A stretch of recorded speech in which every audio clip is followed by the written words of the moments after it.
Hey everybody, welcome back to another episode of the B.A.D Collection podcast. My guest today is Sarah Gardner, who I met through a group that one of my friends put together for people who are working in the industry, whether that's acting, directing, writing, composing, crew. So if you are interested in getting to meet more people that are working in the industry, please feel free to comment below so I can give you more info about the group. Or you can just go to my channel and look up my social medias and direct message me. I've met so many great people, like I said, including Sarah. She's an awesome girl who tells so many great stories, super supportive, and a great friend of mine now. So I hope you guys enjoy the episode and get some great advice from it from both of us and our stories. Of course, like always, comment, share, and subscribe. Love you all, and again, enjoy the episode. We made it! Yes, we did. I cannot stand technology anymore. It drives me crazy. It was so funny because just when you think you've gotten the hang of all the Zoom stuff this past year, it's like I'm like, wait a second. Because when you gave me everything correctly, but then when I put it in, it said you were like in another meeting, but you weren't. And yeah, no, it's very weird. I don't know anymore. We're here now, so. But we are. We made it. How are you today? I'm good. How are you? I love your background. Thank you. I love going to Comic-Cons and meeting like different actors from like my favorite show and everything. So spent a lot of money doing that.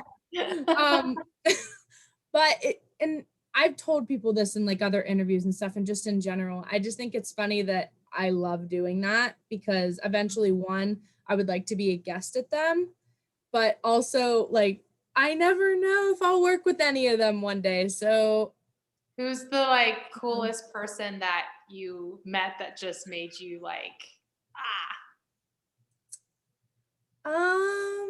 that's a really hard one. I guess, okay, for me personally, it would probably be Danielle Harris because I'm a huge horror fan and I love her. She's one of my favorites. Hey. But for other people, when I tell them like who I've met, people are usually like, oh my gosh, when I say Chris Hemsworth or Evan Peters. People freak when I say that. And I don't blame them. Right. They're really great guys. I loved Evan. Chris was really laid back and chill, but Evan was like super sweet. I loved him. I would love to work with him. Yeah, no, he's great. I mean, I really haven't had like any terrible experiences. There was only 2 people. When I talk about it, I don't like to talk about it too much just because everybody has their bad days and those cons are very tiring. And usually it's a whole weekend. So imagine being at a convention, sitting in a chair and or standing up, talking to people, signing, taking pictures for like 8 hours for 3 days with like minimum breaks, depending on how people run their show and how there's so much that goes behind it too. So I can understand why some people have like their moments of like, I just don't want to be here. I'm just so tired. I feel sick, like something like that. So I never really blame them because it's definitely, it's like being on set, honestly, because you're just sitting around. You're just sitting around until you're not. Yeah, I mean, like, I think for some reason in our society, we elevate celebrities to this kind of godlike status where they are never allowed to have a bad day or something. But like, if we think about ourselves and our own lives, I mean, you wake up and you're going to feel a certain way and you can't plan to have felt that way. It just happens. Like we all have random moments. So I feel like when people have a bad interaction, I mean, I think because you also are in the industry, like you said, like you're like, I understand this, but I think a lot of people don't. I think you're right. And so like when I was younger, when I first started going, I was like 12. So I was like this 12-year-old who went in and I was like, oh my gosh, I'm meeting this person from my favorite TV show. Like, what's going on? I don't know. Like, I'm meeting a celebrity. And so I feel like when you're younger, it's a little different. But of course, like as you get older, even if you aren't in the industry, I just feel like you should be able to understand like celebrities.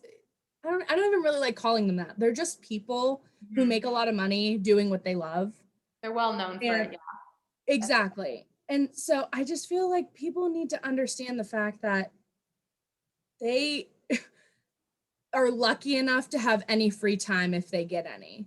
So they're willingly coming to these conventions to meet their fans. They could easily say like, oh, I don't care. I don't want to, but they're doing it willingly. And this is what I've heard. I don't know if it's true. I don't even know what conventions it is, but some of them don't really get paid that much and or at all to make an appearance. And I think that blows my mind because I think they should be getting paid for it, but that also you can't believe everything you hear. Right. So I'm hoping that that's not true, but yeah. you know, like you hope that their agents are at least negotiating some sort of compensation for the appearance, because that's it's not pleasure, it's work. It's like either promotional work or something else. I mean, I think a lot of people I've heard, there are a lot of them that enjoy meeting people. Like, I don't think that's not part of it, but it's just as it's part of work, just like you doing this podcast right now. You enjoy it, but it's also something that you have to like plan and figure out. Like, it's kind of both. So I think it's the same thing, I think. Yeah. And I give people in our industry a lot of credit, because going on set for 14 hours a day or going to a convention for like 8 hours a day, like it really is a lot. And I don't think people realize how much work goes into these little things. So you just, especially with being in the industry, like you said before, you just grow appreciation for it and you just understand a lot more than the average human being who works their regular job. Not that acting isn't a regular job, but you know what I mean. Totally. You know, it's a little different. Totally. I was listening to a interview recently. Do you know the actress Rosamund Pike? She was in Gone Girl. She was, if you like horror, and this Gone Girl wouldn't be horror, I guess. It would be more like a thriller of some kind. Yeah. Yeah. So it's like almost horror, but not really. But she did an interview one time where she was talking about that. She was like, I think most people in my life think that what I do is quote unquote glamorous, but actually it's not, because most people only see the parts where we're wearing makeup on, like promoting whatever. But the rest of it is just hard work. And like, I think I hope that's why we like it in the first place, is just that aspect of it. But I think so many people don't know that. Yeah, I agree for sure. I try to explain it to my friends, and some of them think it's so simple. And after going to acting school to learn a little bit more behind it, because I want to feel more educated before I just step on a set. And I'm like, oh, okay, I'm here. And I'm not saying that people who have done that are wrong for doing that. Like, good for you for just like going out and doing it and not going to school for it.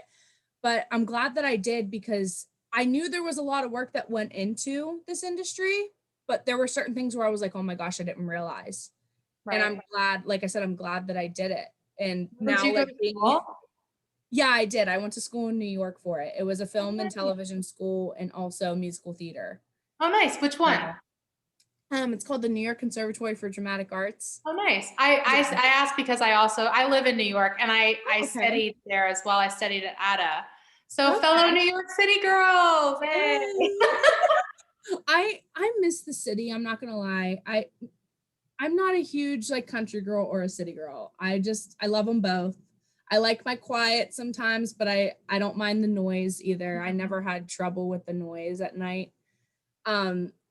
But when I actually came back to get my headshots done, and it was just so different. And I knew it wasn't going to be the same because of the pandemic. And it's such a big city, so it's going to be a lot different from where I'm from. I'm from Pennsylvania. I'm from a small town like 30 minutes outside of the city, where like little things happen every now and then, and it's like an oh my gosh. But in New York, if it happened, it'd be like, oh, it's another day, which is sad to say. But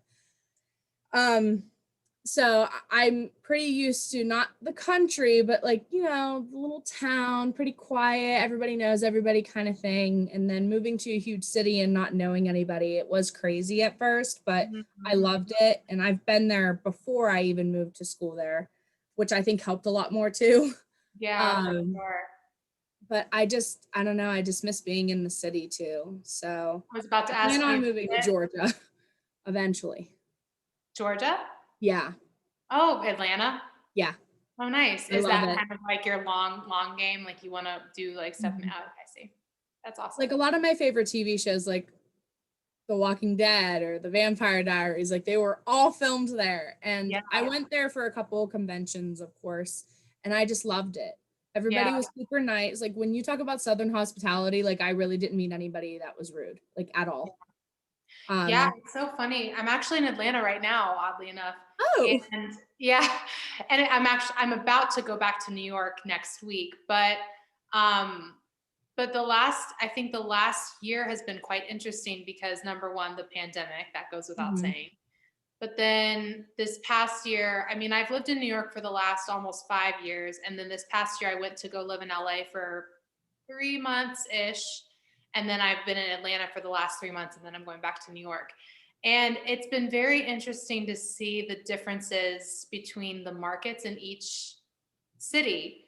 And Mhm. each city has different things that they're producing and that they're doing. And I think what's been really interesting in Atlanta is seeing how just that not only is there so much being filmed here, like you said, I mean, TV shows, so many TV shows, but also a lot of movies, Marvel stuff. Right. You know, I just really think that we need to just keep our eye on Atlanta. And I think like for you, like if you know, okay, like these are the kinds of things I like. Where are they being produced? Okay, this is where I want to be, because every market has its niche. Like LA is like very comedy and I mean, I think a lot of things will always still be cast there, but LA is for sure like your comedy, movies, things like that. New York is like NCIS and, kind of those like colder shows. Yeah. And then Atlanta is just like either Ozark or like CW stuff. So it's just like Mhm. really, it's cool. And Albuquerque too, which I've Mhm. heard Albuquerque is also like up and coming as well. Yeah. So there's a lot. That's so It cool to really come is. here. When I talk to my family or friends or just like anybody really about going to Georgia and I told them it's like the Hollywood of the South, they're like, "Really? I never would have thought anything would get made in Georgia." And I'm like, "Yeah, it's big down there." Mm-hmm. And I feel, well, at least from like what I've seen, a lot of horror stuff, because it's like my main Yeah. genre that I want to work in, is filmed in the South, which is either like North Carolina or Georgia or Mm-hmm. like Mississippi or somewhere down south. I usually see a lot of them are filmed down there. And Mm-hmm. I would love, love, love to be somewhere in a Blumhouse movie. So hi, Jason. Uh, I don't know. I'm such a huge horror fan. Like if you started asking me different questions about like slasher movies or whatever, like I could most likely answer them. My dad's also a huge horror buff. Like he got me in it by I was literally watching Chucky when I was 4. Oh my So gosh. I would yeah, Wow. I would be We like had a very different child. everybody says it's like crazy that my dad would like watch those movies with me at such a young age, and I'm like, I love them. So I when you, I mean, I guess this question could be twofold. So when you were younger and you were seeing it, did it scare you or did it intrigue you? when I was watching it, it intrigued me, but if I saw somebody dressed up like in person, like coming at like close to me, like my uncle Mike would dress up as Michael Myers on Mm. Halloween, and I would scream and cry like a baby. But if I'm watching it, I'm like, oh my gosh, like this is so great. Like I fear nothing. It's very weird because I still feel the same way. If it's in front of me, I actually get a little scared. But if I'm watching it, it doesn't really bother me unless it's really gory. Then I'm like, ooh. So then like for you, if it doesn't bother you in a way that maybe like for me, because I'm not a horror person at all, and I would watch it and just be like freaking out the whole time. But like for you, so like what is the draw to watch them now? Like if you're not getting that thrill, or whatever. I don't know what you would call it. I people laugh at me because I get very like educational about them when I start talking about them. I'm like, ooh. So um I'm very I wouldn't say I'm super picky, but I can be a little bit picky about my horror movies now. I love like my 80s slasher, like Nightmare on Elm Street or Friday the 13th. And I think those are corny and cheesy, but they're so good to Mm-hmm. me. Mm-hmm. Um, but nowadays, like there's a lot more supernatural type films out that we don't see a lot of the slashers anymore. Um, like, for example, like Robert Englund plays Freddy Krueger. He is Freddy Krueger. Mhm. So like having another Nightmare on Elm Street, which they did in like 2010, and it wasn't bad, but because it wasn't Robert Englund, it wasn't a Nightmare on Elm Street. Right. So like you watch these movies and there's certain people that played these characters for so many years and you're like, oh my gosh, like nobody else can play these. What are they gonna do? Mhm. Like they have to find the person to take that place of the person, like Robert Englund. I don't know who they're gonna find to do it. It's gonna probably be like another 10 years before they reboot it again. I wouldn't be shocked if they waited longer. Mhm. Um, I feel like I went a little off track of your question, but No, I'm just very intrigued, and I think, yeah. for me, I grew up watching did every Disney movie that you could possibly think of. I still love Disney.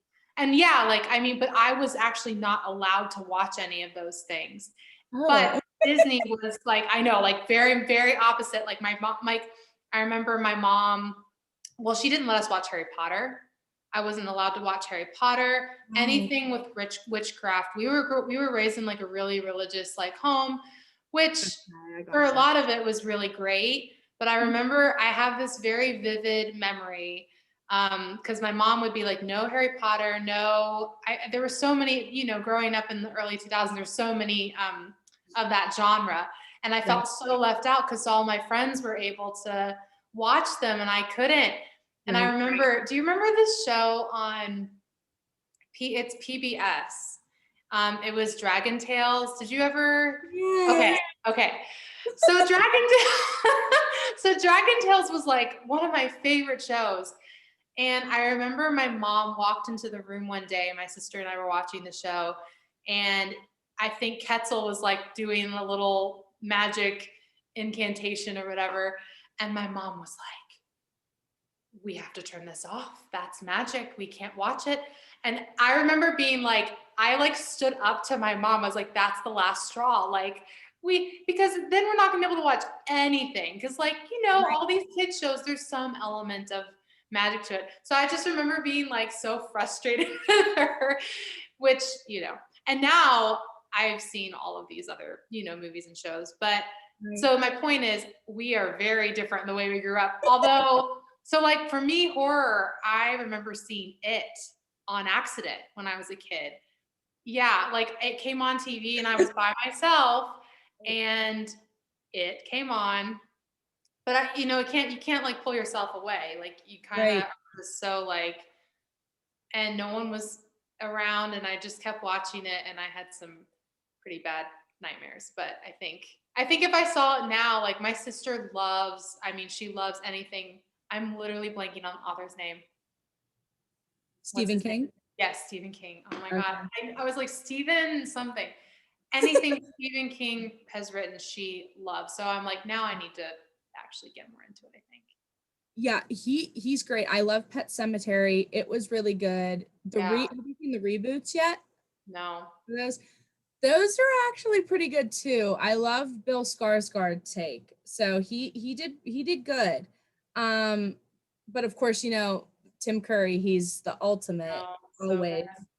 Uh, Pet Cemetery, there's The Shining, that's a Oh yeah. classic. Yeah. So yeah, he has pretty great stuff, and his books are really good too. Because there was a time where he had, I'm looking at the book right now on my bookcase. It's called Under the Dome, and it was a TV show, and it had 3 seasons. And then I don't know why it got so good in season 3, and then it got canceled. And I'm like, oh, so as soon as it gets good, everybody wants to cancel something. Why? I don't know. I disagree with it. Like it happened to the Society too. And I'm like, that show was so good and you canceled it after 1 season. Yeah. Why?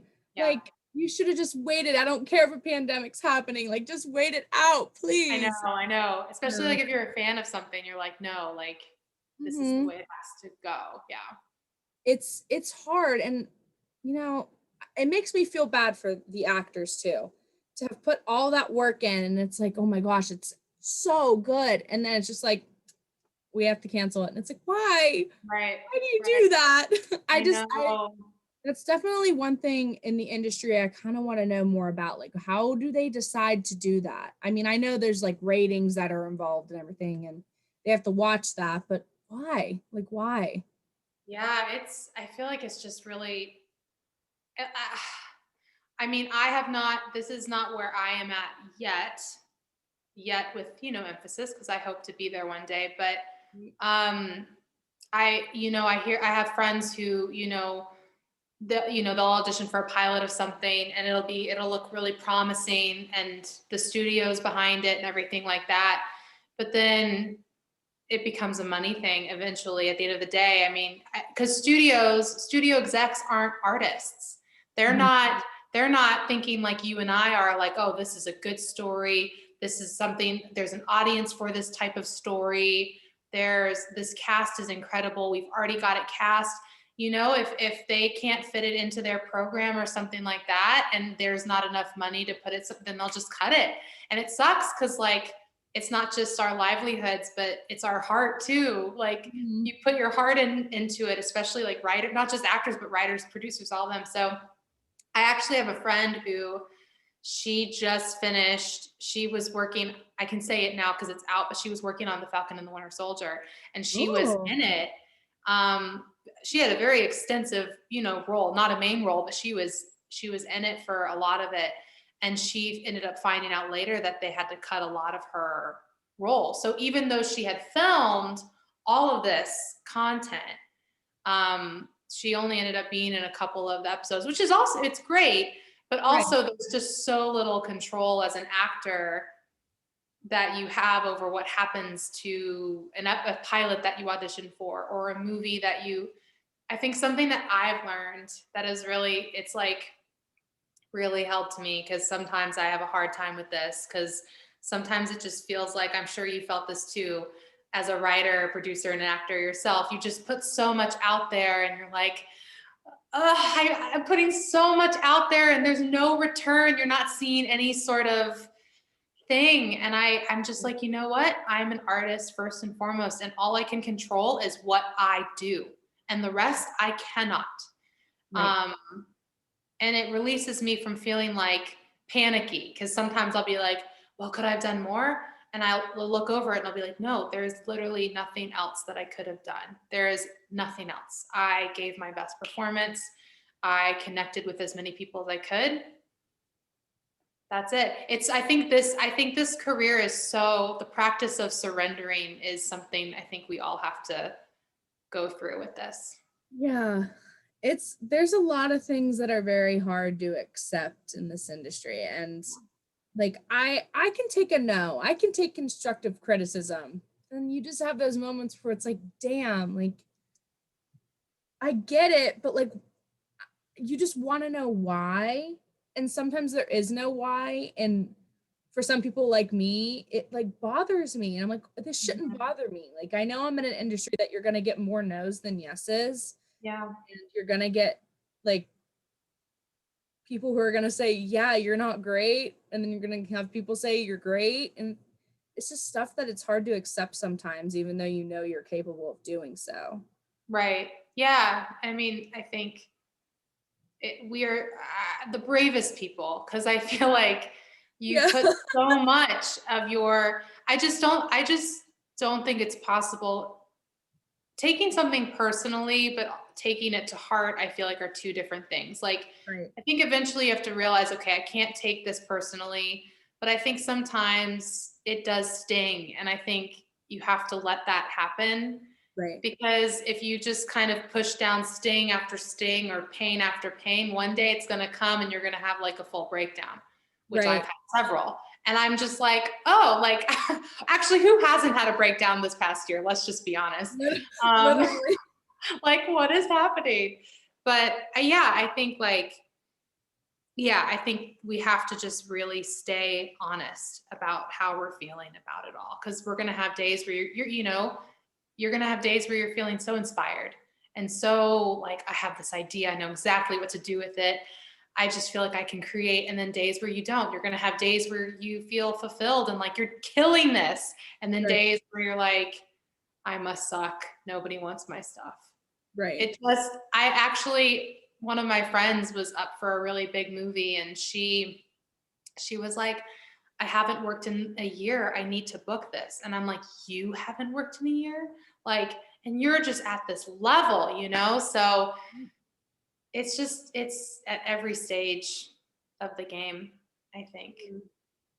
It's crazy because I'm almost at a point where I haven't worked in a year. And that's crazy to believe because there have been times, and we met through Sean through those meetings that we have. Sometimes I don't know what to call them when I talk about them. With like a filmmaking industry meetup. Yeah. I think. So there's times where I've brought up this one instance, and I know I definitely have with a couple other the people that I have guests on here. And I just tell them about my experience with the one movie I did where they like forgot to contact me. And I'm like, every time I think about it, I'm like, why? Like, they forgot to contact you. How? Like, they just didn't contact me, and I had like a featured part in the movie, and they just like didn't contact me, and I was 45 minutes early. And they were like, oh, we already filmed it. And I was like, what? Like, how do you? Yeah, that's a reflection on them, not on you. Right. And of course, like, I'm not going to sit here and say who it is and talk about everybody that was there, because I just don't feel like that's the right thing to do. I feel like everybody still deserves their own chance. Right. But it also just gave me, like, I drove like 2 hours, got a hotel room, didn't even get paid for this, might I add. And but it boils down to the fact that I don't even care that I didn't get paid. I care that they forgot. Yeah, that like, hurts. Forget about your actors. Like, right. They're like, I get the crew makes it too. Like, don't ever forget about the crew. But like, how do you forget the people that are in the production you're like making?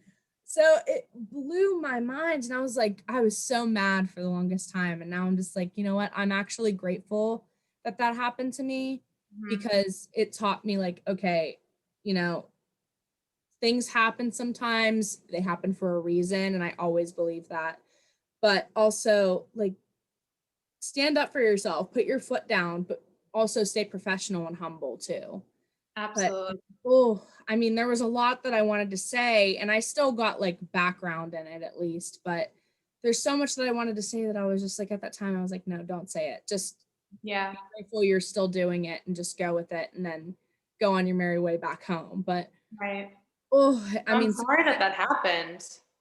I mean, but that's why I'm glad it happened, because now I can talk to people about it and say, like, listen, for those who are just starting to get in the industry, or even if you have been in it for like 20 years, like, it still happens to literally anybody, surprisingly. But now, you never know what you're going to get into. So no, you don't. I think too, it's really important, no matter where you are, no matter what quote unquote level you're at in the industry. You can be a beginner, you can be up and coming, you can be developmental, you can be intermediate, like wherever you are in the tier, whether you're repped or not, whether, I think it's so important for us to know our worth.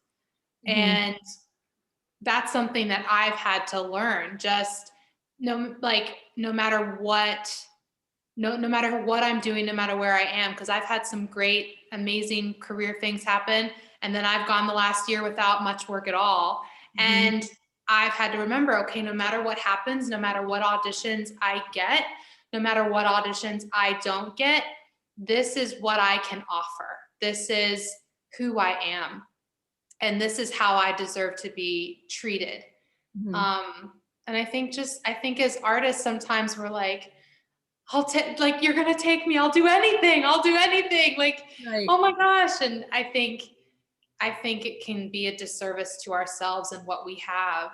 I think especially for us as like young artists, like young actors, like, I think we really have to just remember, like, we have worth, we have value.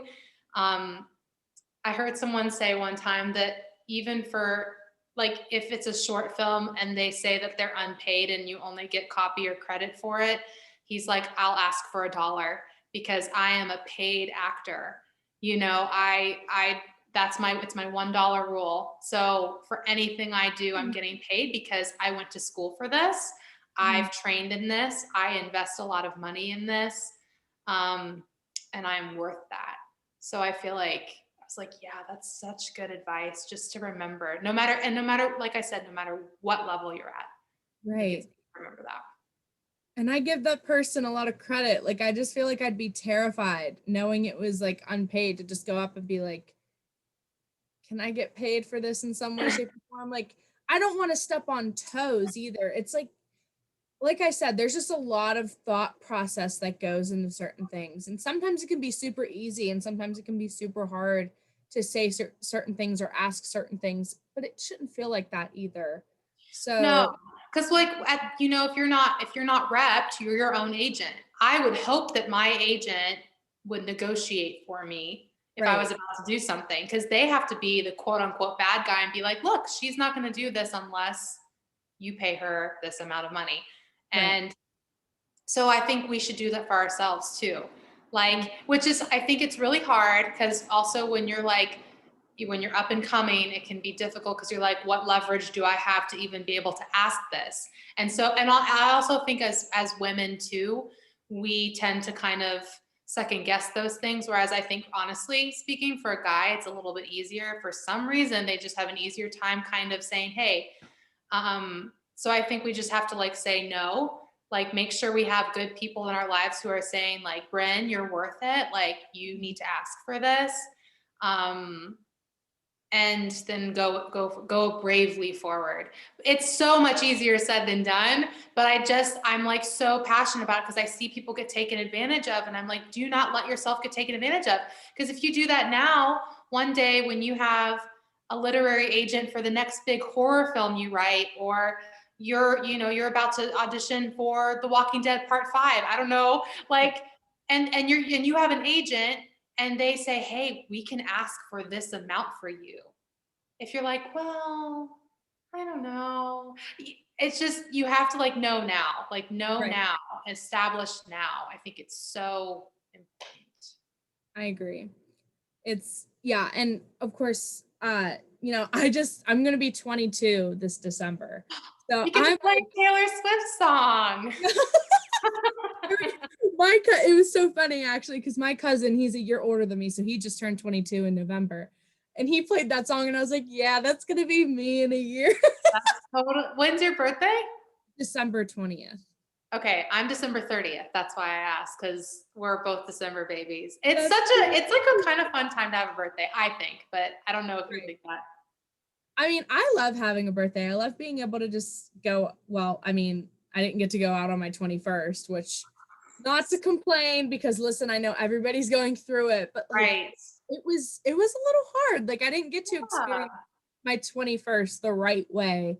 I mean, my parents took me to the casino, and then I was like, yeah. And then living large. Yep. The last couple times I went, I didn't hit anything, but that's how the casinos are. But I still got to be around my friends. I had a couple people come over, and I had my own open bar at home. I got to go purchase it at least. So there we go.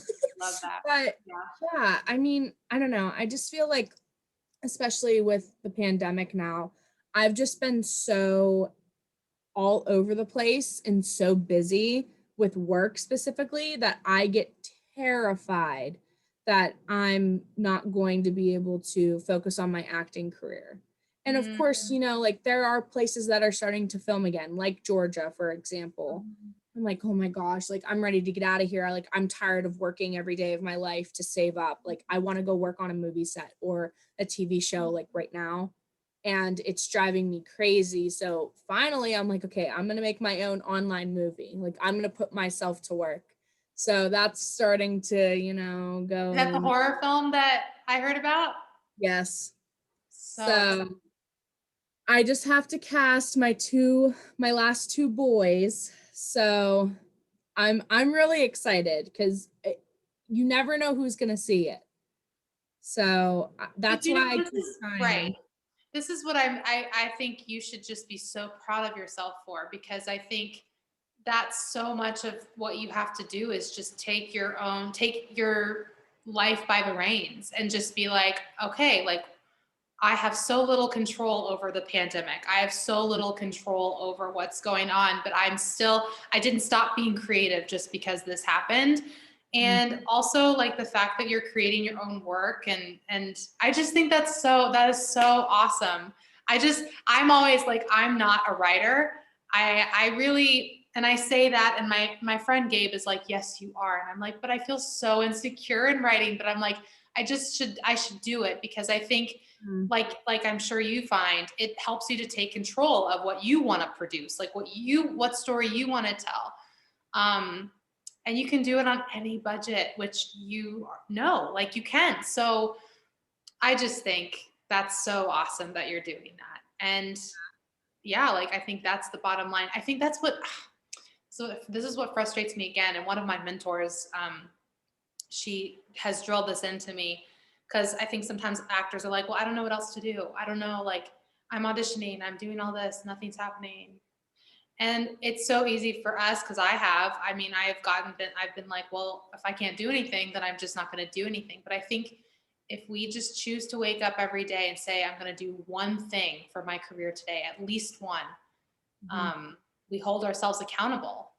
And I think it's hard because like I also have a part-time job that I work as well to support myself in my acting career.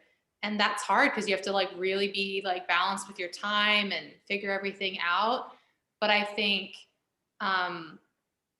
that's just part of like going after your dream and going after what you love is just the hard work that goes into it. Yeah. So it's good, I think. But that's so awesome that you're doing an online. Yeah. Horror. Of course it's horror. I'm not surprised. A majority of my career, like I love comedy. I love drama. Like I can see myself doing a lot of different things, but I definitely mainly see myself being in horror just because it's something that I love. Yeah. And I've been working on one script since I was a junior in high school because I had to do a one act both my last 2 years of high school for my drama course. Wow. And I was like, you know what? I'm turning the one from my junior year into a movie. Like I have to do it. Like there's no way I can't not do it. So I'm like, okay, so I want to work with Blumhouse and I want to work with Rob Zombie. We're going to make it happen in the next like 10 years. So let's try to get it written and go from there. Still haven't gotten the ending because I can't get the ending for some reason. Right. I feel like it's every writer's process is different. For me, I can get the plot down and everything, usually with no issue. The ending, I can never get. Interesting. I don't know why. It's taken me 4 years to try to figure out the ending, and I still have not gotten it yet. I have possibilities, but don't have a choice yet. Do you like look at all the possibilities and you're like, oh, none of them fit? Like, are you dissatisfied with the different ways it could go? I feel like I'm a huge people pleaser, and that could be a positive, but also a really big negative because I don't like, I make sure everybody else is okay before I make sure I'm okay. So I'm like, okay, I have my ideas. I know what I want to do. But then I also think of the audience. Like, do I do a plot twist? Do I give the given ending? Like, how do I do this? What do I think people are going to like? When it's really, I should worry about how I'm going to like the end of the movie that I wrote. And that's not like I said, it's not a bad thing, but it's also not a great thing. So, so those couple little things that, as an individual, I have to work on. But I don't know, like I have 4 different possibilities as far as like, oh, who lives, who dies? Does anybody live or does everybody die? I don't know. Right. So I'm also like, well, what I could do is I could just film alternate endings, but then that also costs extra money. So it's like you have to make your choices and go with it and just bite the bullet and be like, no, this is it. This is what I want to do, how it's going to get done. So it's always a process, though. It's never not a process. Right. Yeah, I think you said it, like you have to make a choice. I think that's like the bottom line, and no one can make that choice for you because everyone will be like, well, I like this or I like that. But I think at the end of the day, like, you are the creator of this. And I think, especially given your vast knowledge from the age of 4, I feel like I feel like you are probably well equipped to know, like, okay, this would be a good story in the horror genre. Like, this ending would fit. And I also like this ending. But it's difficult sometimes to trust the intuition that we have and that voice inside of us that says this is it, because you think, well, what if nobody likes it? What if everyone's upset that that's how I ended it? And I'm sure there will be people. I mean, I think even Quentin Tarantino, I mean, I'll read some of his stuff on Rotten Tomatoes, and, all the critics are like, there's critics that are like, his work is so good. And then people are like, you're just never going to please anybody. And that's I feel like that's a lifelong thing to accept, is that no matter what happens, you will never please anyone. And that's both freeing and just like, okay, I have to accept that. Right. But yeah, no, I know. I can't imagine as a writer, like writing and trying to figure out the ending. Like, even stresses me out to think about it. Right. Well, I mean, to recommend for anybody, even you, the best thing I can say is, like, I'm definitely not a perfect writer. Like, I don't think anybody is, but at the same, like, because you keep learning every day in this industry, no matter what part of it you're in. So, like, nobody's perfect at writing, nobody's perfect at acting, nobody's perfect at directing. So it's just kind of like a process. Just start writing and see where it takes you. I just know my one friend, she's living in New York by herself right now. God bless her. Her name's Scarlett. And hi, Scarlett, if you see this. And she was like, you know what? I think I want to write like a story about like my mom's relationship or something. And I'm like, do it. She's like, but I don't know what to do. And I'm like, just start writing and see where it takes you. You just never know. Like, once you start writing something, you just don't stop. You don't know where it's going to take you. It can take you one way and you're like, no. You can keep that as a scene for somewhere completely different, like in the movie. You just never know, like, where it's going to take you. It's going to be a short. Is it going to be a feature? Is it going to be an independent? Is it going to be like 4 hours long, like a Marvel movie? I don't know. You just never know where it's going to take you. So just pick up your pen or pencil and just start writing whatever you're feeling. And it could literally change everything. No, that's good advice. I mean, I think you're so spot on. I think something I've been doing more recently is I did this like retreat, and one of the leaders had us write a haiku, and I was like, I've never written one of those before, but it really spurred me on to like kind of delve more into poetry. And that's an area that I don't hardly know anything, but I'll sit down and like write out of passion, and that's enough. And sometimes I'll read it to a couple of friends and they'll be like, wow, not because, and it's not like, wow, oh, you did, but it's affirming, because I'm like, oh, well, if I can do this, anybody can do this. Like, anybody can sit down and just start writing, because we all personally have stories and words within us. So I think, if, like you said, if you just start, something really magical can happen. And yeah, like, I think when it comes to screenwriting, there's you have to kind of know more of what structure is and story and how to tell it. So I think once you kind of have your idea, of course, like, there's an art form to how you build a screenplay. But I think to actually start and lead with your heart and lead with that passion is probably the best thing you can do when you're writing. I don't know why writing is so scary. I feel like everyone says that, no matter if they're like writers on SNL that have been doing it for forever. Like, everyone's just like, writing is like, it's scary. You're putting yourself out there in a way that I think is even more personal than acting, in some ways, because it's words. And like, they have a lot of power. I agree.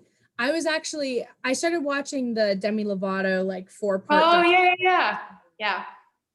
She's incredible. She's one of my favorites. I love her to death. I give her so much credit, because the girl has been through hell. She really has been. And she's doing great with herself. And I just remember hearing somebody say, I think it was Scooter Braun that said this in part 3. he was just like, Demi's just so real in her writing. Like she will say or sing like whatever she feels or whatever she wants to share, and it's real. It's not like trying to hide anything. Like she's brutally honest and that's it. She shares her life. And I feel like that takes a lot for a person.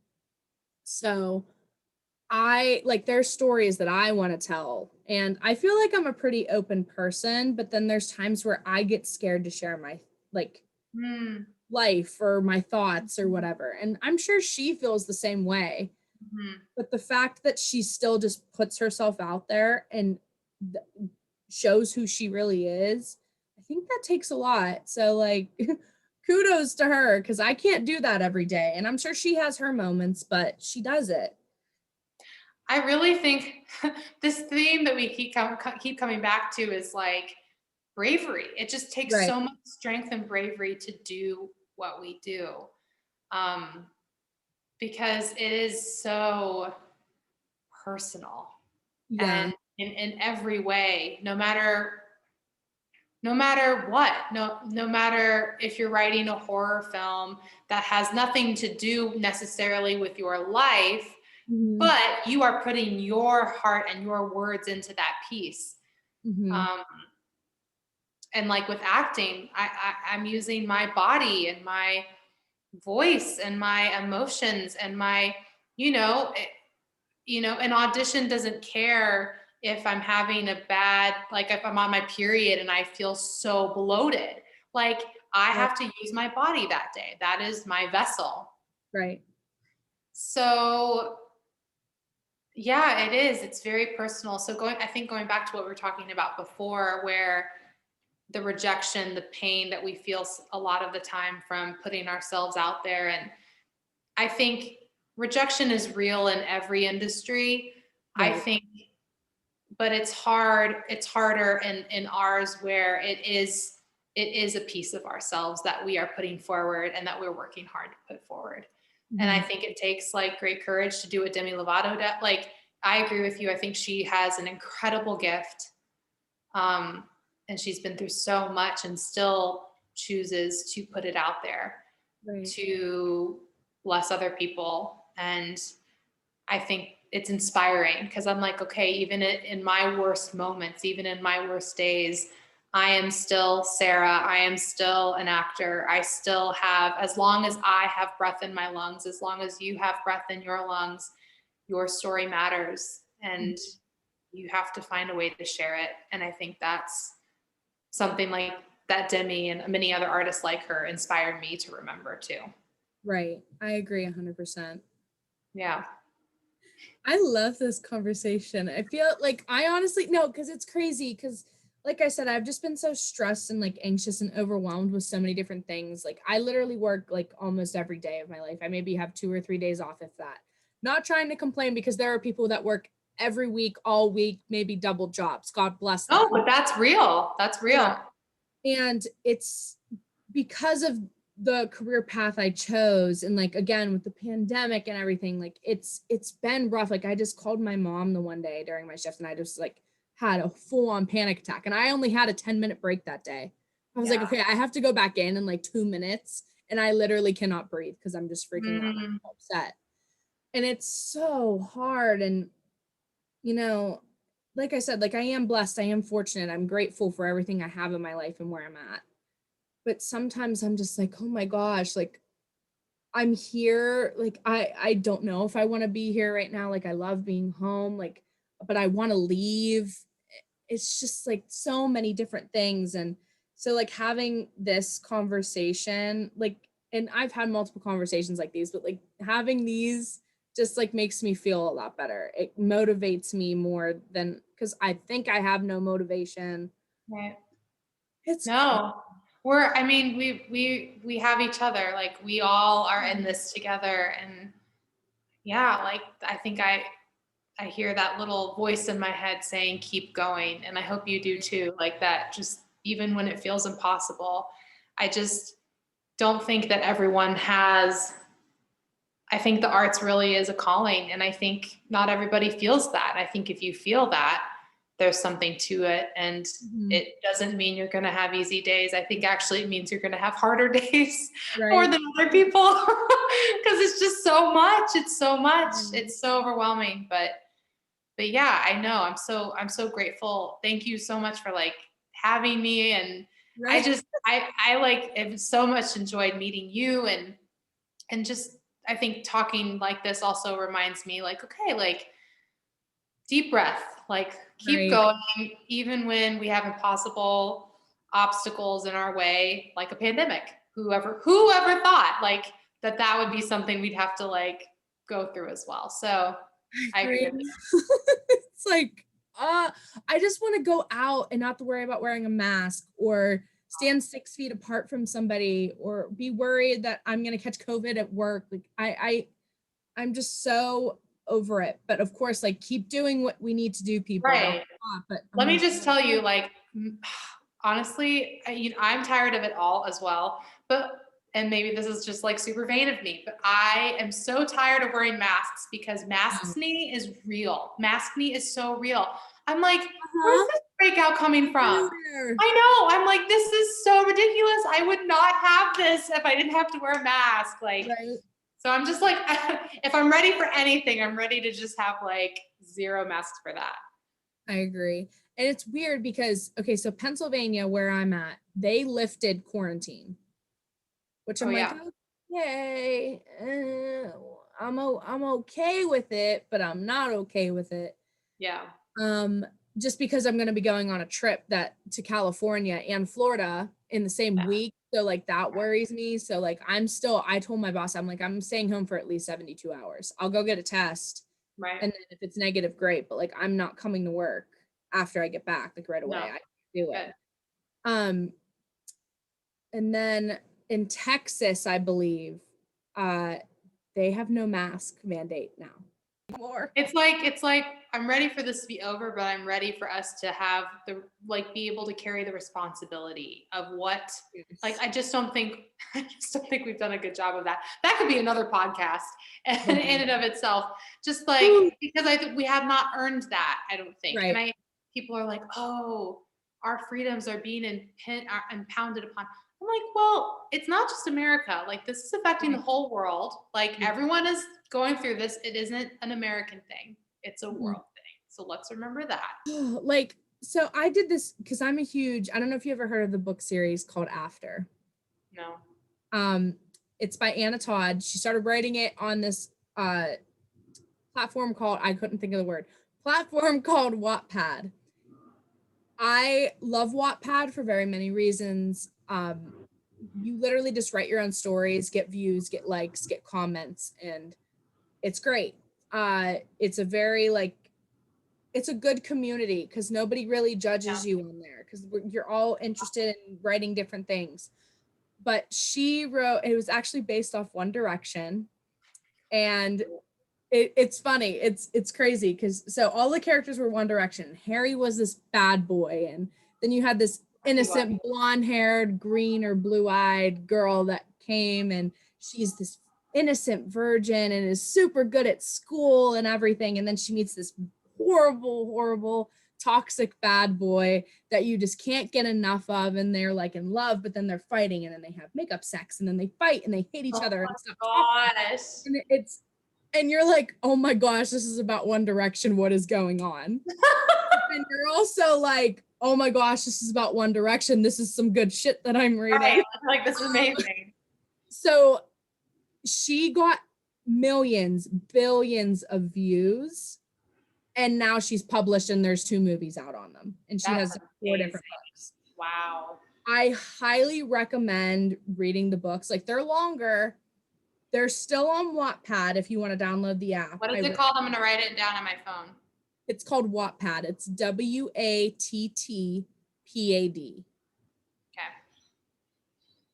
Even if you don't go and read those stories, you could honestly find something about almost anything on that app. If you want to read a Harry Potter fan fiction, you will find Harry Potter fan fiction is like a hole that you just go down and you're like, oh my gosh. Exactly.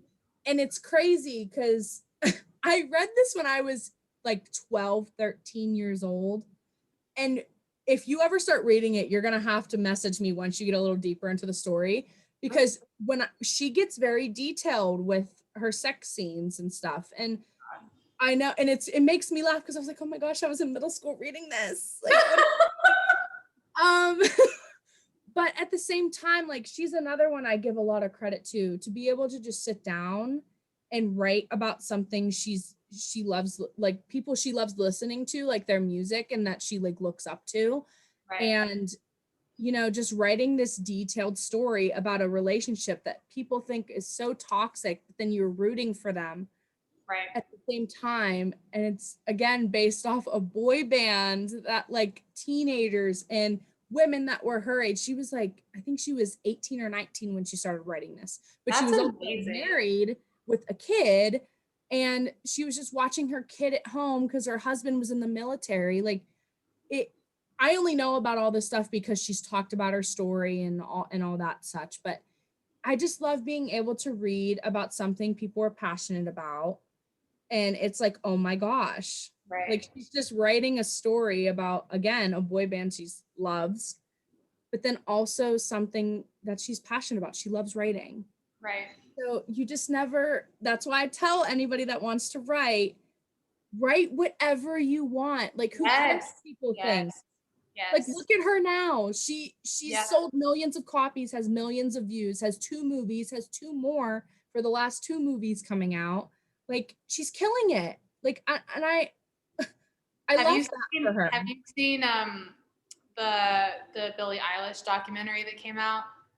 I started watching it and I didn't finish it yet because she's another one that I love. Like, Right. she's incredible. Well, it's the same thing. Honestly, it's really her brother. Her brother is like the mastermind behind it all. I mean, she's incredible, but like, he is just amazing. Right.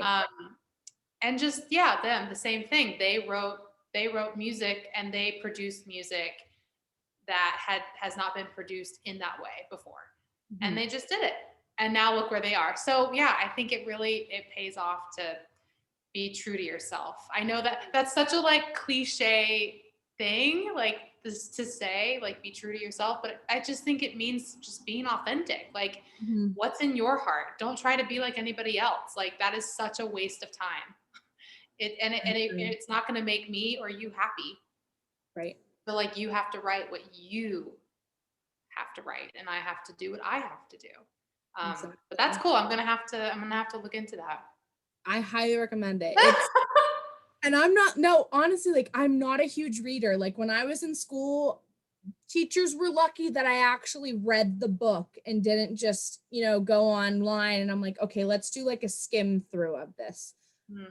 It takes a lot for me to actually sit down and read a book. And I hate to say that, because I can read a script and be like, oh my gosh, okay, I love this. Right. It's the same thing as reading a book. So right.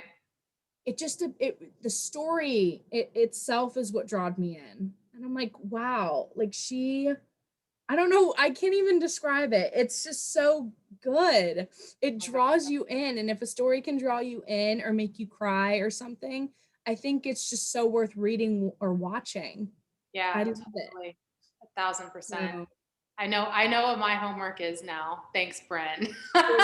Thanks, teacher. You're welcome.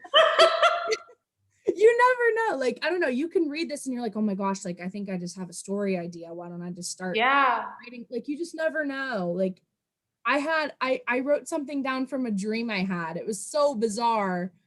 It was like this, I don't even have a brother, but in the story that my dream, I had a brother, and then his best friend liked me. And I was like, okay, this sounds like a good rom-com. Like, this is perfect. I tell you what, and that is inspiration. That is literally what inspiration is. Like, it could have been, who knows, maybe that'll be something, it's crazy. You just never know. And usually I don't remember my dreams. So I was like, okay, there's a reason why I remembered that. So did you write it down? I did. I wrote it down. I just have like, I forget what I typed in my phone. I actually really want to look and see. I know it's in my notes. I probably wrote something like so stupid down, but I know like the basics. But it'll like help jar your memory too when Right. Oh my goodness.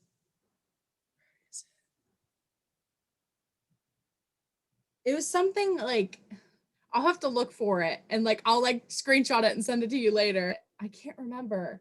Something like that. But I was just like, this just sounds so corny, but so good at the same time. do it, write it. And it's crazy you just never know what you're gonna remember or see or what's gonna happen.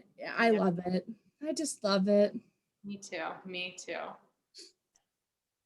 What drove you? What intrigued you? What made you come into the industry and say like, oh yes, this is what I want to do? I think so. I'm what you would call a second act actor, which means that I had a career before I started doing this full time. So a little bit of background. I grew up doing ballet, so I have a background in the arts. I performed a lot, loved it. Knew I didn't want to do dance professionally, but it was amazing to do. And then I ended up working with a nonprofit over in the Middle East for 3 years. So I completely pivoted and did something very different. Mm-hmm. But while I was living over there, I realized I had this moment. I was literally in a taxi cab going back to my apartment in the Middle East. And I just had this moment where I was like, oh, I think I'm supposed to be an actor. And I've always, I think I always remember wanting to be. Like as a kid, I remember thinking, oh, what they do in movies, that's so cool. And me and my friends, I would steal my parents' like camcorder. That was what we had back then. And we would make movies all the time. We would make movies like full on productions. And I feel like a lot of people who end up doing what we do have that, like as a kid, there was some sort of thing that they did, So while I was over in the Middle East, I realized, okay, I think I need to do this. Like, this is what I want to do with my life. And so kind of like you, I realized I want to study before I actually throw myself into the lion's den, so to speak. So I ended up auditioning for and getting accepted with the American Academy of Dramatic Arts in New York, studied there, and I've been working on audition ever since. But I think I love telling stories. I mean, I love getting into another person's skin and trying it on and seeing what truth can be brought out of that. Yeah, I really love it. I love that. I love being able to hear people's journeys and what made them get into the industry. I think it's very interesting because some of them sound the same, but then some of them let me rephrase. Some of them sound the same, but they're all still different.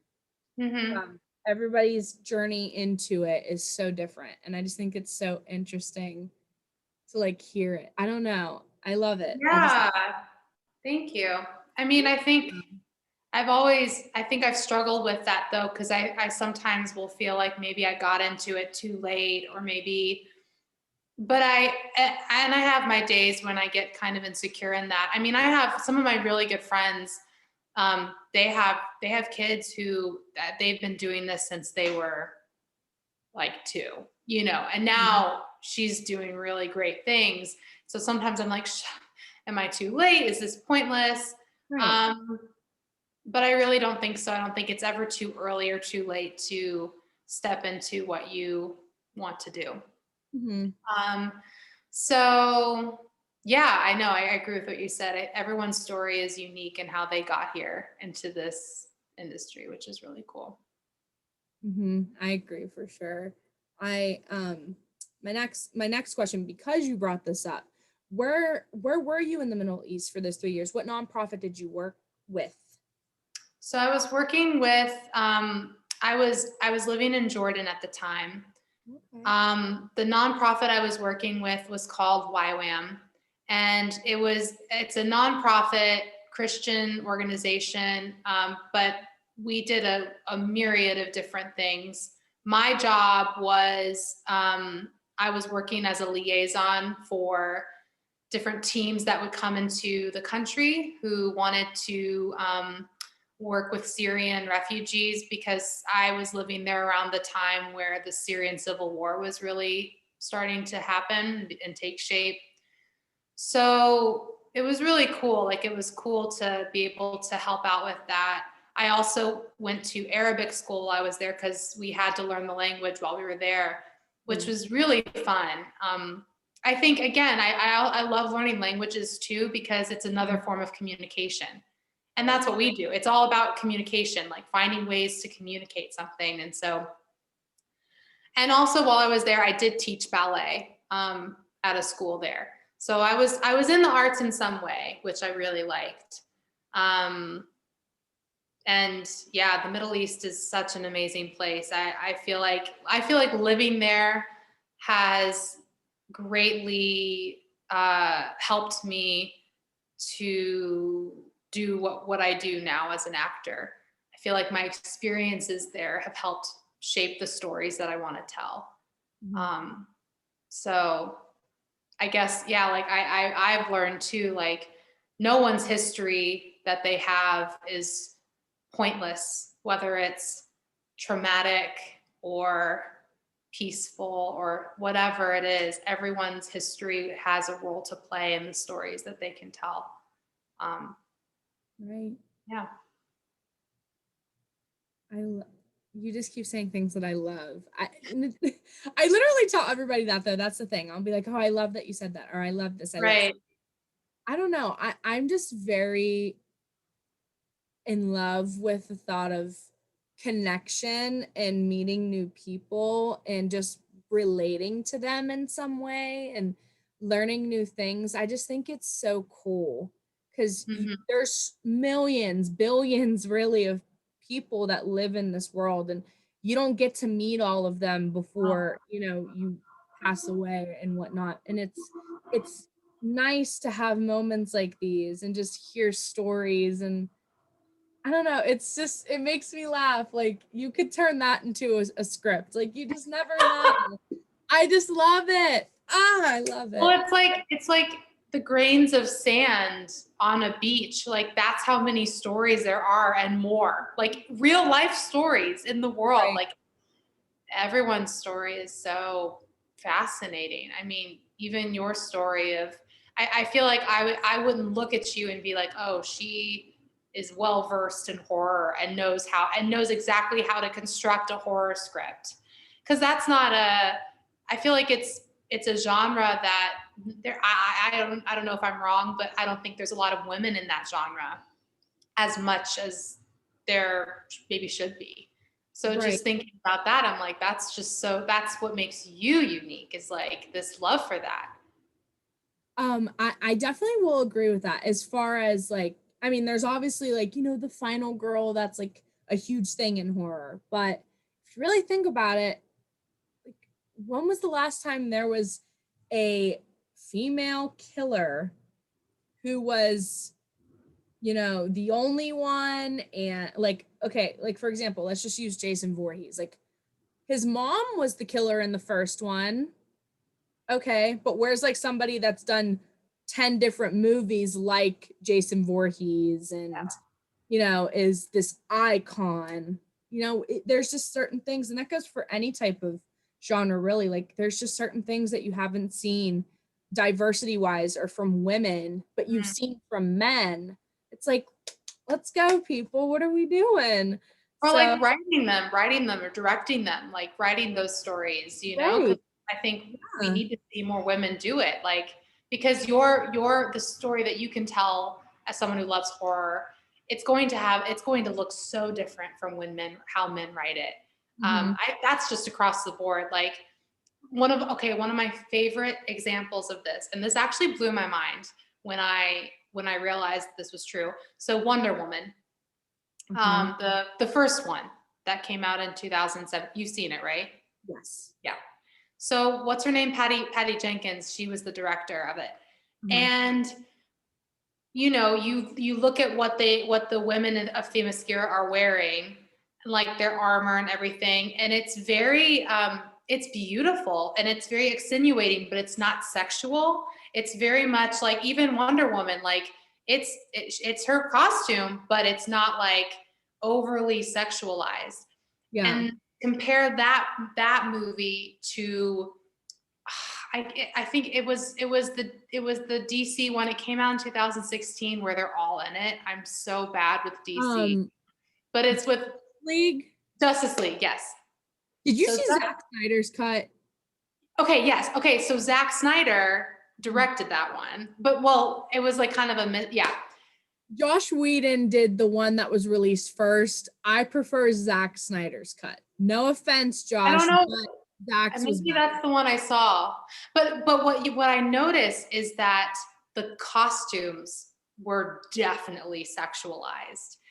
And it's so and it's just like you look at these little things, you're like, oh, a man directed this. He probably got a say in what he wanted that to look like. Yep. But women, we don't see the need for it. We're just like, we want to see a strong, kick-ass woman, like take names. Like, I just thought it's just, again, the difference between a male writer, a woman writer, a male director, a woman director. I'm not saying that across the board that a male director is going to choose that costume or a woman director is not, but it's an example of how different perspectives, I think, can tell a different story. I agree. So I think that you have a powerful voice in the genre that you love. Thank you. I try. My next couple questions are kind of like multiple that you can fit all in one in a sense. So, what projects have you worked on that you can talk about? I don't want to step on toes because we have to be a little secretive sometimes. Mm-hmm. But what project have you worked on? Which one has stuck with you most as far as like, okay, this is definitely something that has changed me, like mentally, physically? And what are you hoping to work on? Like me, like horror. Are there certain genres and or ideas that you have seen of that you would want to work with? Mm-hmm. Mm-hmm. So what I've worked on, I've done a lot of, I studied theater, but I've done since graduating conservatory, I've definitely worked more in film, which I love. I've done several, it's so funny, several of the short films that I've done, I somehow end up always playing the character of this girl who she looks fine on the outside, but has a lot of either internal angst or anxiety within. I just end up always getting cast as that, which I love playing the two kind of opposites. A project that really changed me. It was such a small like role for me, but it was this project called Asylum, and it was produced. It was produced by one of the guys who worked on The Last Black Man in San Francisco, and it was about immigration in our country. And this was kind of around the time that ICE was making those arrests and deporting family, like splitting up families. And so I was a very small part of the project, but it was really like impactful to me because there was so much that I didn't know about. And to be able to tell a story of a real family going through real separation was very special. And I hope to do more projects like that that have meaning, that have impact in changing the narrative. I recently finished, I've been doing a lot more voiceover lately, which I absolutely love. I actually during quarantine booked a really big voiceover project for this company that does work actually in the Middle East. And so it was like their meditation app. So I had to get really zen and really peaceful. And it was fun though. It was really fun. I did it all in my closet. So that was really fun. What I would love to work on, I mean, Marvel, but I feel like all of us want to work on Marvel. Right. I really love, have you seen Black Mirror? Yes. Okay. I love anthologies. Black Mirror is like, if they ever do more of those, or if anyone else produces something like that, I love that style. I also like dark comedies, like The Flight Attendant. Have you seen The Flight Attendant? Yes. With Kaylee Cuoco. Yeah. I love it. I just think it's so good.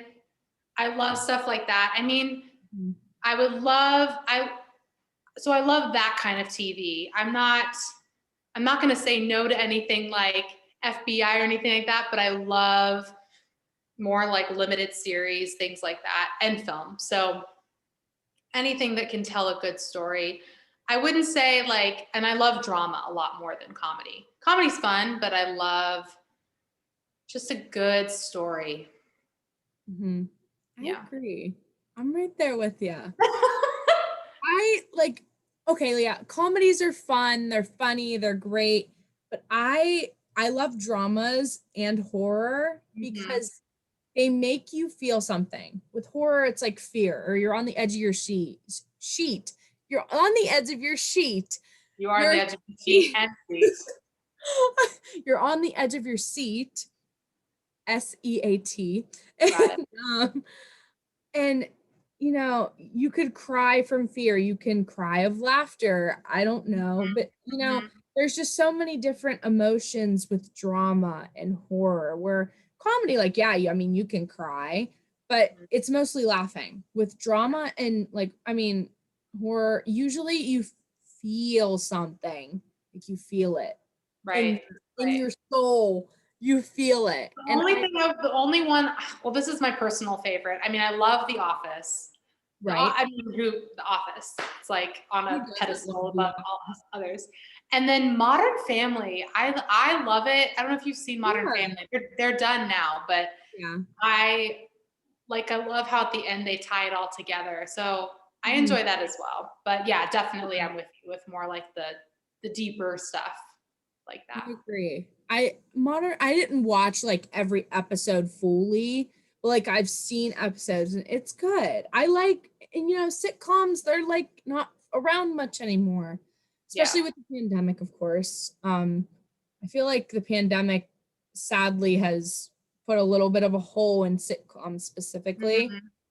So like I love Friends. Some people are like, "Oh my gosh, that's so cliche." And I'm like, "But I love it. Like the cast is incredible. I love the cast." And then I also love like New Girl and The Office. You know, those ones they're great. I think they're sitcoms even. So I mean, good. comedies. You know that they're having a Friends reunion. They really following through with that now? Yeah, they are. I don't know. It might be a one-time thing. I don't know if it's like going to be repeated, but I think it's going to be on HBO, which is hilarious. Okay. Yeah, that'll be good. Because Courtney Cox, you know, she had that career with Scream, and they just did a fifth one, which kind of scares me. I don't know. They have to kill either her character, David Arquette's character, or Nev Campbell. They've lived through the last four. You have to have a wow factor somewhere. Who do you think they're going to kill? I don't know. That's what I'm scared of, because they almost killed her in four by getting her stabbed in the shoulder. Sorry if I spoiled it for anybody, especially you.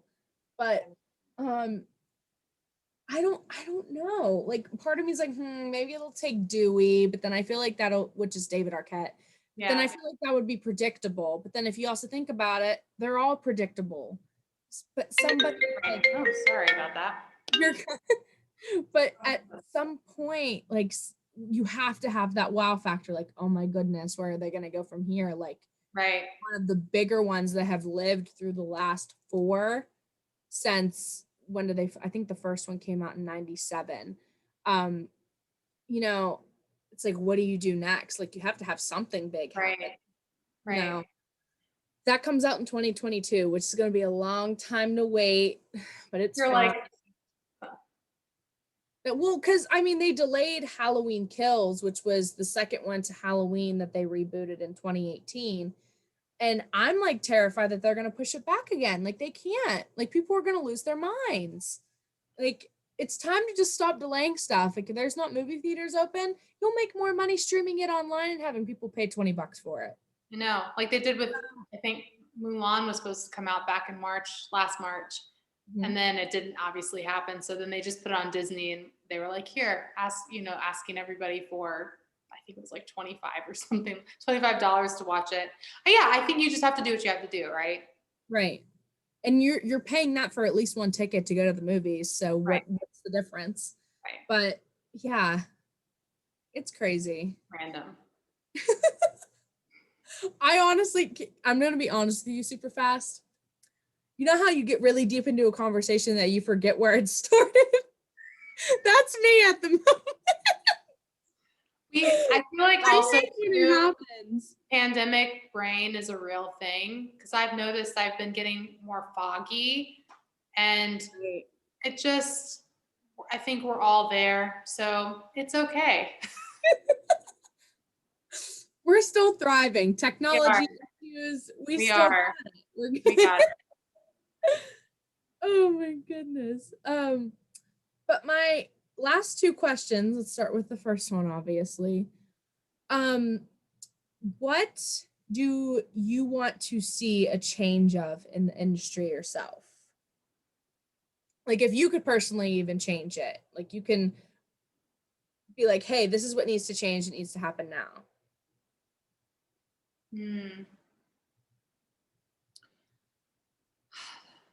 That's a good question.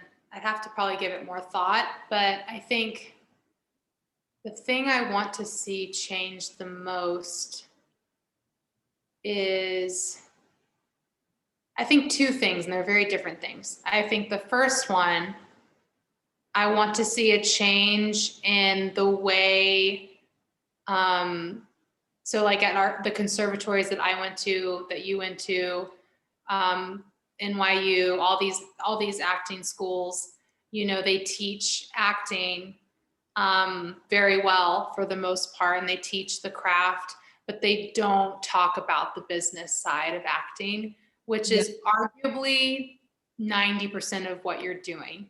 Even if you're a successful writer or a working actor, 90% of your job is going to Comic-Con, or doing interviews, or auditioning, or going to class. That's like 90% of what you're doing. Networking, how to pitch yourself. I just don't think we learned that. I didn't learn that in school. And since I've graduated, they have brought in like business coaches for that. But I just think there's so many actors out there that feel powerless as to what to do, and how to like kind of break into the business. Right. But if you don't know how to do business, how can you break into the business? So I think that's the biggest change. I don't know if that's necessarily the change in the industry I want to see, but definitely a change so that we can empower actors to be able to have more agency. And then the other thing that would be more agency, or that would be more for the industry. Frances McDormand, who is one of my favorite actors of all time, she won an Oscar a few years ago, and she said two words as she left the stage. I don't know if you saw her speech, but she said inclusion writer. And basically that means that on every set, for every cast, crew, production team, there needs to be, it's not about equality so much as it is about inclusivity, and making sure that we have everyone represented. All, like, at least 50% of the cast and crew needs to be POC or whatever. Like, just making sure that we have that. Like, too long voices have gone silent that shouldn't be silent. And so just making sure that we always, every set we step on, just asking the question, who's here, whose voice is getting heard. Right. So yeah. I love that. Again, I love that. Yeah. I actually didn't see that, but now I want to go and see it, because I want to see how the audience react. I want to see how specifically she did it. But I love that. I love that you brought that up. So thank you for bringing that up. And then you've been in the industry for a while. I've been in the industry for, a couple years now. I'm just breaking in a little more. What advice do you want to give to those who are really beginning to come into the business, that are, still in high school and are thinking about it, or are just starting college and they're still debating it?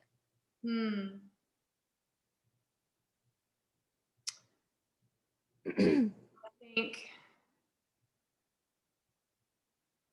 this is what I tell myself every day, because I still feel like such a beginner in many ways, but I think I would say trust your gut. If this is something you love, trust that, and then just be ready to work really hard. Just be ready to work really hard, because this business is so competitive. And if you have really big dreams, you need to keep stewarding those dreams, have those dreams, but just know that this is not easy and that you have to work hard every day. I think sometimes my family doesn't really know what I do in a day. They're just like, oh, did you get the role or not? If I'm not shooting something, which I haven't in a while, but if I'm not shooting something, I am emailing, I'm doing Zoom meetings, I'm auditioning, I'm doing class. Like, you just have to just be always having a foot into it. Right. Which is something that I can tell you already have a handle on, that you love it, and that the love is driving you, but also, like, I have to put time into this, just like any business. If my dream was to open up a bakery, I can't just wait for someone to approach me one day and say, hey, you want to open up a bakery?